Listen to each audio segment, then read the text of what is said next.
Just a few minutes ago we sang a hymn, For All That Is Our Life, whose last verse says, For all that is our life we sing our thanks and praise.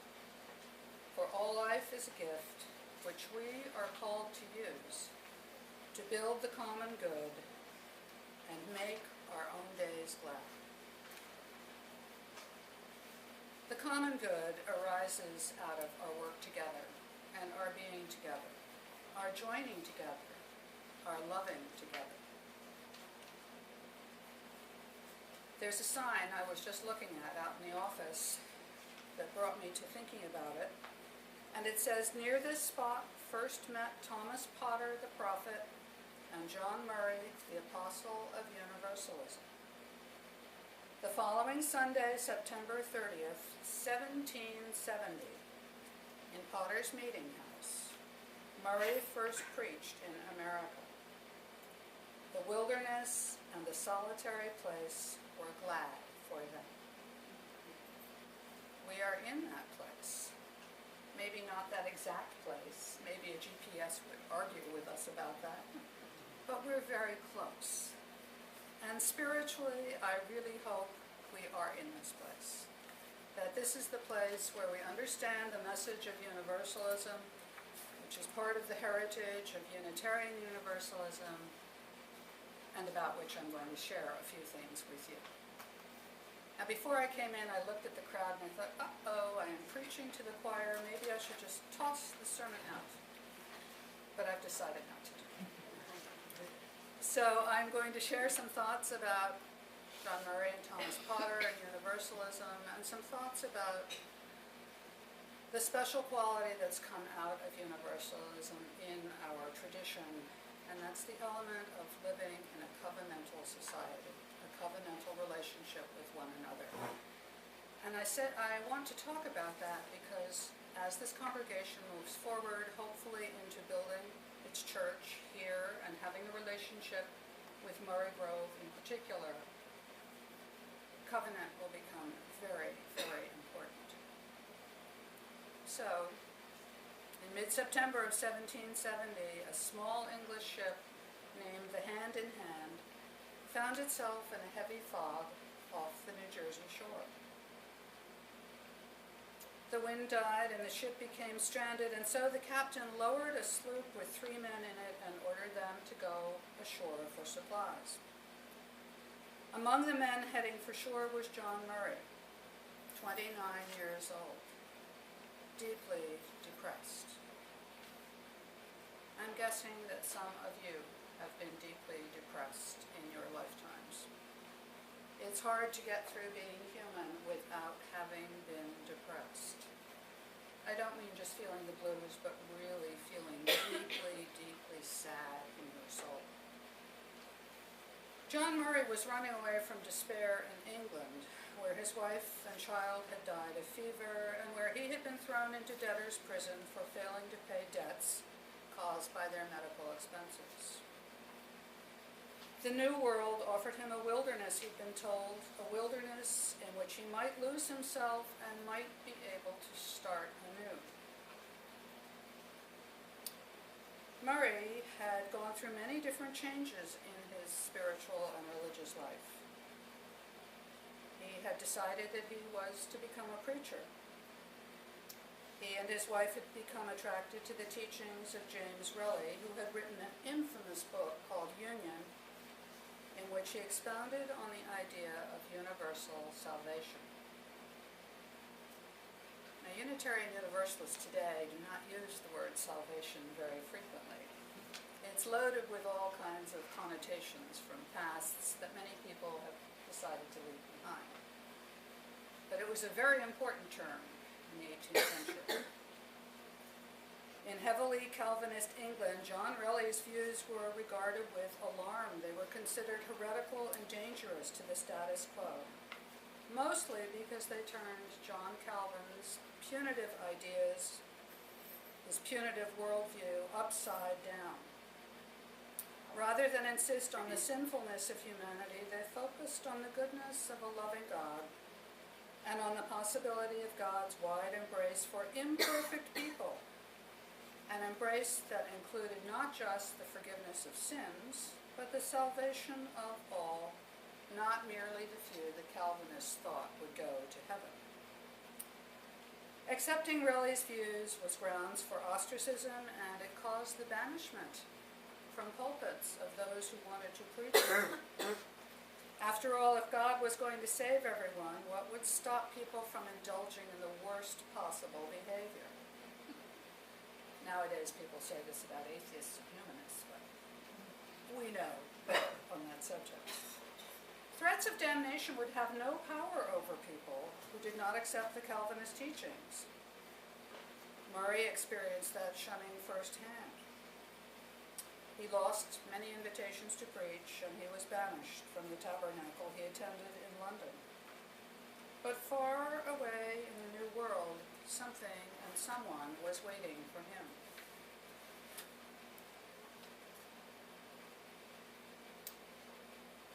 Murray's despair and his unexpected landing brought him face to face with the gift of hope. And if you've been seriously depressed, you know how hopeless you feel. Depression is characterized by a loss of hope. It's not where there is life, there is hope. It's where there is hope, there is life. And when you're not feeling hopeful, you really don't feel much like living. So John Murray came ashore, and he walked into the arms of a man who was filled with love and filled with hope. His name was Thomas Potter. Some of you have seen him here in the presence and the person of Michael Masters, who's sitting in the back of the room. Michael tells this story to visitors who come here all the time. Now, Thomas Potter was illiterate, but he was successful. He was a farmer and a businessman, and he had visions. He had an open, loving heart and a chapel that he had built on his property. Not the one over there, but an earlier one. The night after Potter saw the ship, he had a vision in which the preacher he had been waiting for appeared as a passenger on the Hand in Hand, and something in Murray must have deeply moved Potter. Years later, Murray related Potter greeting him, saying, "Come, my friend, I have longed to see you. I have been waiting for you for a long time." Now, just a show of hands. How many of you have ever been greeted by someone that way? Carol, wonderful. Anyone else? I have longed to see you. Isn't that usually a greeting from someone you already know? You know, you've been away. I just came back from a month in Europe and I got that greeting. And it's the welcome, isn't it? It's the welcome home. It's the come to me. You're safe with me. I want to be with you. And Thomas Potter gave that to a complete stranger. "Come, my friend, I have longed to see you." Potter asked Murray if he had ever preached a sermon, and Murray reluctantly said that he had. Potter asked him if he believed in a loving God who would save all people, and although Murray was probably surprised, he admitted that he did. Preaching universal salvation had led to persecution in England, but Potter had another question, a special request. Would Murray, Potter asked, please preach in the chapel that he had built? It had always been available to everyone, but he and the chapel had been waiting to hear the message of universal salvation. That was a message Potter had probably learned from traveling German pietists in nearby Pennsylvania. According to one version of the story, Potter told John Murray that the wind would not rise and send that ship on its way until the sermon was delivered.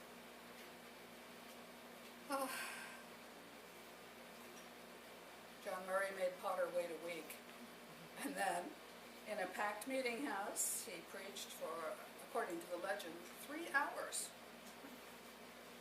That was his first sermon on universalism in the New World. Though the words were not recorded, that service was a major step towards the establishment of the Universalist Church in America. Following During the sermon, as the story goes, the wind picked up and John Murray set sail. He set sail into the history pages of the Unitarian Universalist tradition that we know today. Now, every year in late September, the story of that encounter is told. It's celebrated here with the Universalist homecoming. And we call this place Murray Grove in memory of John Murray, who preached. Universalism was important because it expressed a counter view to a very oppressive kind of religious teaching. It gave us the idea that all of us were worthy. It gave us the idea that if God creates life out of love, that nothing can be condemned, that everything will go back to love in the end. This is one of the reasons why some of our churches are named All Souls, because they are for all souls, not the predestined few, but for everyone. I wonder if you can imagine a Unitarian Universalist church that's called Some Souls, or a few chosen souls, or maybe not today for you, soul. It is important to understand what an earth-shaking teaching and idea that was at the time in the 16th century. Now, there were many ideas about salvation and about how soon after your death you might go to heaven. And as you may know, preachers and theologians in the past were famous for asking questions like, how many angels can dance on the head of a pin? I haven't heard that in Jeopardy, but I'm hoping. It's not surprising, given that people liked to debate and split hairs over all sorts of theological subjects, that there were different ideas about universalism and salvation. For many people, those discussions seemed outdated and irrelevant. We have learned from the Enlightenment, from Charles Darwin, from his successors, from the insurgency of humanism between the 1930s and the 1950s. And we know much more today about how the Bible was put together, about its authors, about the political and social conditions in which they lived, about the languages they knew, and the religious world they found themselves in. So that we know much more about the length and breadth of Western history. For many of us, traditional Christian notions about what is good and what is God no longer apply.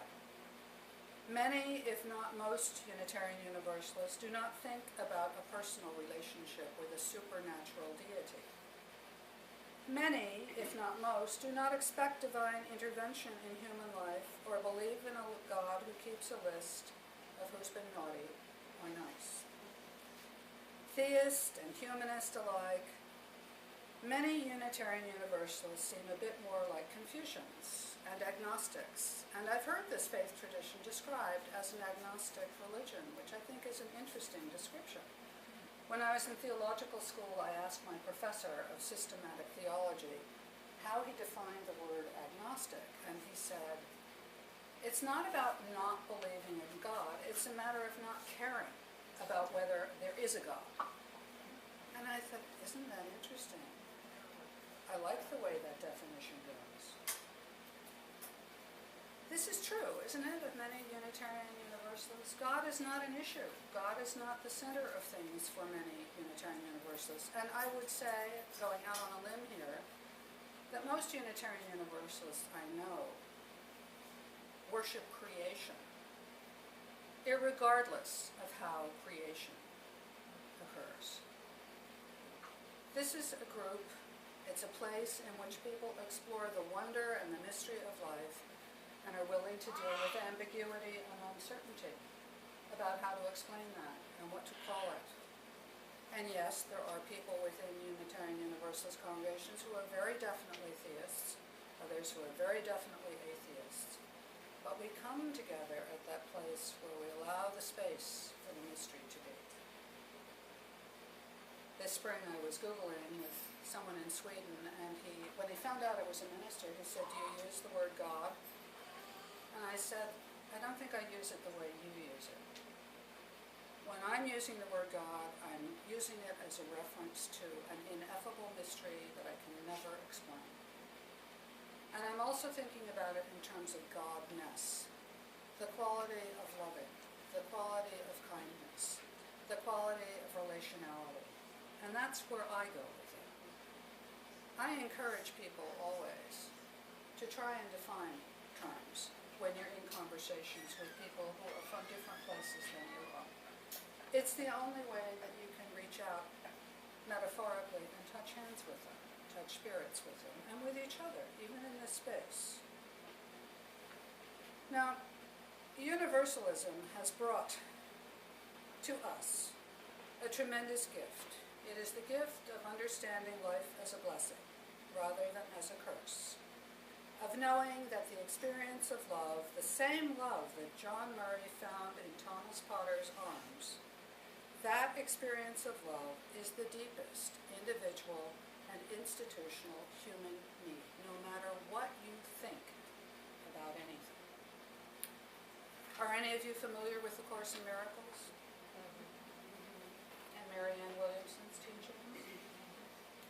And Marianne Williamson says something very simple, but I believe very true. All human activity is either based in love or a cry for love. And if you go into John's first letter, to the passage on love one another, to see another person is to see the face of God. When we look into another person's eyes, we see the face of God. There is more to that passage about perfect love casting out fear, and that goes right back to the teaching about all action coming from love, the feeling of love, or the absence of love, and the desperate need for love. Universalism invites us into that place, into the place of our hearts. Now, as Unitarians, I should not be so binary in this, I'm just making a general point.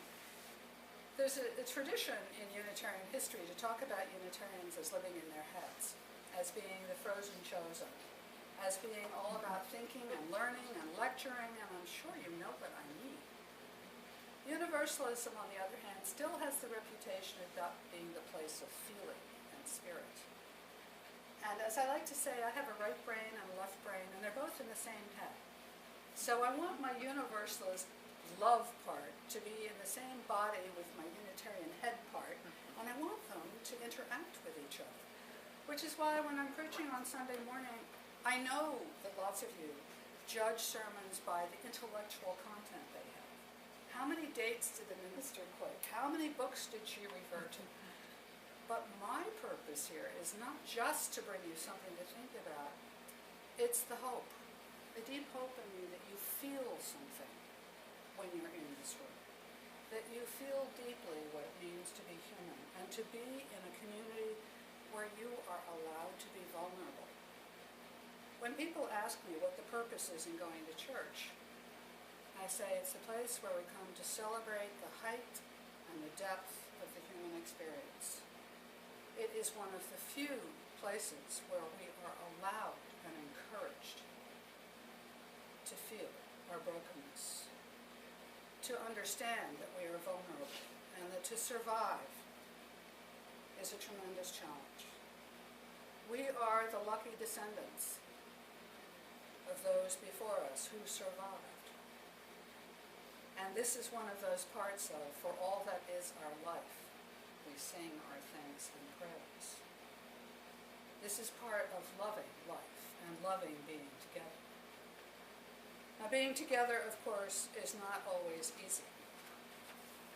You probably remember that commandment to love one another as I have loved you, or to love one another as God loves you. And yet, who do we fight with? We fight with each other. We fight with other people. And probably more than any other species, we are expert at that. We are expert at something that often causes us tremendous pain, tremendous emotional pain, that sometimes takes years to recover from. This is one of the reasons why when people ask me, what a Unitarian Universalist congregation is like, I explain to them that it's not a creedal experience, it's a covenantal experience. When I was in New Zealand 2 years ago, a number of members of the congregation said, you know, my family keeps asking me what goes on in the Unitarian Church here. And I said, well, let's talk about that. So I talked about covenant and what that meant. So I'd like to share some thoughts on that subject. Covenant is one of those words that's also loaded, like salvation. It's loaded because it comes to us in the West out of the Old Testament. It's loaded because we live in an age of tremendous individualism, something that is relatively new in the human experience. The lure of freedom in the world we live in is very powerful. Its promise has a magnetic force of its own, a lot like gravity. We never explicitly agree to remain on the earth simply because we have to, nor do we explicitly promise to remain children or love our parents. But physical maturation and emotional development propel us toward adulthood and into breaking away from those centers of gravity. Until that happens, as children, we're dependent on others. We're unsure about how safe we are in the world. It is the ability to participate in mutual promises of love and obligation and commitment that allows us to create what we call covenantal relationships. Covenant is a word that literally suggests coming together and together coming, being together, relating together. By its very nature, the term reveals the interdependence among two or more individuals who agree to live in alignment with one another. It depends on mutual promises, not just a one-way, but a two-way. When we live in covenantal arrangements, we will defy gravity if we all agree as to how we can do it. We can't play the popcorn game that you see kids do on a trampoline. Have you ever seen this? Kids playing popcorn? They're all sitting cross-legged on the trampoline, and one of them will jump up and start jumping. And then all their bodies start moving up and down. And everybody's lost control. Gravity is defied by that. Now, within this room, some of you are probably in covenants that you call marriage. Some of you may be in covenants known as civil unions. Some of you may be in covenants that you've actually never written or said out loud as the parents or grandparents of other people. Some of you may be in covenantal relationships with congregations that you belong to other than the Ocean County congregation. Some of you may be in covenants here as members of boards, boards of trustees, boards of directors, and so on. Establishing a covenant is almost always a joint or group process, and it is unique to the who, what, where, when, why, and how of the people who are agreeing to participate in it. You cannot make anyone be in covenantal relationship. It has to be a choice that each person makes who comes into it. If someone hands it to you as though it's already agreed upon, it's like being told, this is how it is, and this is what you're going to do, this is what you're going to do. And it typically invites rebellion. So, will you agree to abide by covenant? It's important to think of covenant as a group promise, a mutual promise, that is in a way a set of arms. Arms that shelter you, that protect you, making the circle larger, like the first song we sang about universalism. In a larger sense, every Sunday, many congregations recite words of affirmation, a covenant, if you will, and in some congregations it's a bond of union, and it happens every single Sunday. Within the tent of Unitarian Universalism, we do not teach a unified theology, and this is why covenant is so special to us. What holds us together is the real acceptance of one another, and establishing a covenant, which talks about how we're going to do that, sets that. It sets it for us so that we know what the boundaries are for ourselves and for others. No one here in this room would ever tell you what to believe, and I hope I haven't been hectoring about what I believe. I want you to have the space to believe what you believe. I want you to have that space for each other. We talk a lot about saying it's not our deeds but our creeds that reveal us to the world. Although we struggle individually to write out what is important to us in a personal statement about belief, about living, and what we hold sacred, this is not a creedal faith.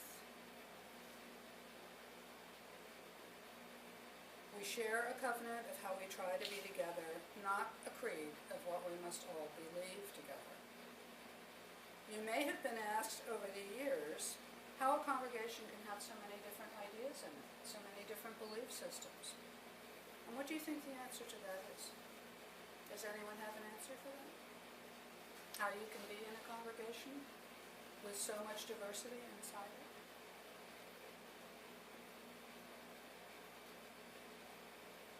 That's what the covenant is for. That's what the covenant is for. Yeah, it establishes the permission for that, does it not? This is how we're going to be. When you think about the first principle, affirming and promoting the inherent dignity and worth of every person, you're moving into a covenantal understanding of how to be. I've been asked many times how I could give a sermon in a Unitarian Universalist church in which there are 25 different theologies and philosophies present. And my typical answer to that is, well, if I can live on a street with 25 different neighbors who all have different ideas about things, why can't I be in a congregation like that? And if they say, yes, but what if? Then I say, well, what if? When I'm talking and thinking about worship, I look for a variety of texts and music and words that touch our vastness, that speak to Ralph Waldo Emerson's teaching that God is unity and works in variety. No matter what we call it, we all come from a common natural source, and we are all linked by that. If somebody asks me if I believe in the Bible, I say, well, that's a creedal question. And I'm not part of a creed. I'm part of a covenantal group. We share a covenant of how we try to be together, not what we are expected to believe together. And when I've been asked if my church believes in God, and I have been asked this, I always say, I can't speak for my church. I can speak for me. This is a covenantal group, and there are many different opinions and feelings about all of those questions. When we focus on what we are rather than what we are not, we increase the blessings and possibilities in our way of life. And we probably present a more inviting world, a face to the world around us. You know, when you go back to the Hebrew Bible and you think about those covenants and all the violence in the Hebrew Bible, you say to yourself, whoa, there's some very extreme parts to some of those promises. But we don't have to go to those extremes. This is where the idea of recovenanting enters. You know, people who renew their marriage vows. Has anybody here ever renewed a marriage vow? Yes. What was that like for you? Can you say something about it? It was beautiful. It was what? It was beautiful. We did a Native American version of it, Yeah. a church version. It was very nice. And did it remind you of your original intention in the marriage, or did it bring up new Actually, things? it reminded me how far we've gone and how we changed. Uh-huh. But one thing that was really cool was everyone who was there, the love was just everywhere. So it was Yes. really nice. Yes. You did this too, Hank? Yeah, I'll ditto that. Uh-huh, the same thing. It's another way of lifting up all the love that has sunk into the roots of the relationship. It's another reason for reviewing covenants and congregations and with different peoples that you work together with in groups, to be reminded of that love that was there when you started, that somewhere went quietly down here or maybe loudly over there, to bring it back so that you're in that place of love.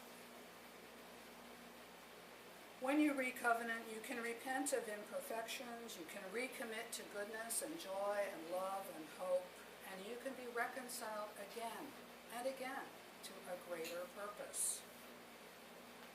When we renew marriage vows, we are renewing our covenant with one another. So, in a Unitarian Universalist community, we covenant to live together in ways that affirm and promote the inherent worth and dignity of every person. We open our hearts and minds and doors to everyone who seeks the kind of free and yet caring community that we offer.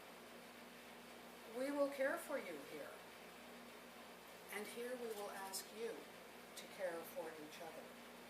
That's part of the covenant. It's an unspoken thing. We're going to help you. We're going to tend to you. And we want you to participate in that caring with us. When it comes back to belief, yet again, if someone asks you, do you believe what I believe? He or she is probably really asking, is there a place for me here? Can I fit in here? Can I have a home here with you? Covenant is much larger than creed. So this is when I would say to you, how large is your large? This congregation is thinking of building here. It is thinking of creating a bigger home for itself and for everyone in this area. How large is it going to be? How open is its heart going to be? How much love will be available?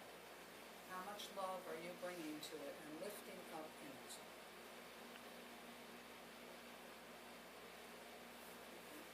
I want to close with some words from Hosea Ballou that many of you know very well.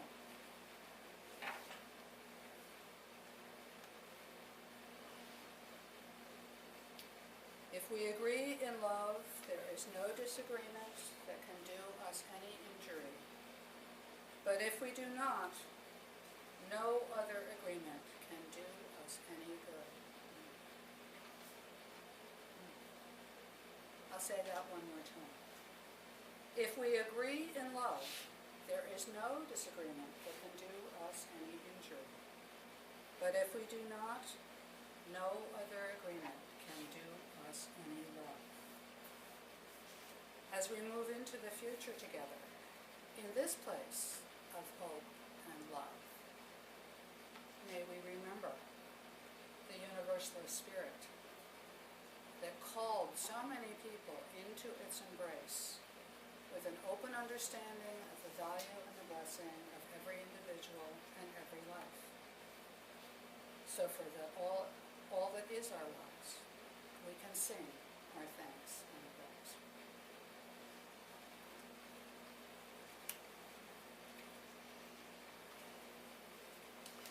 Thank you so much, Reverend.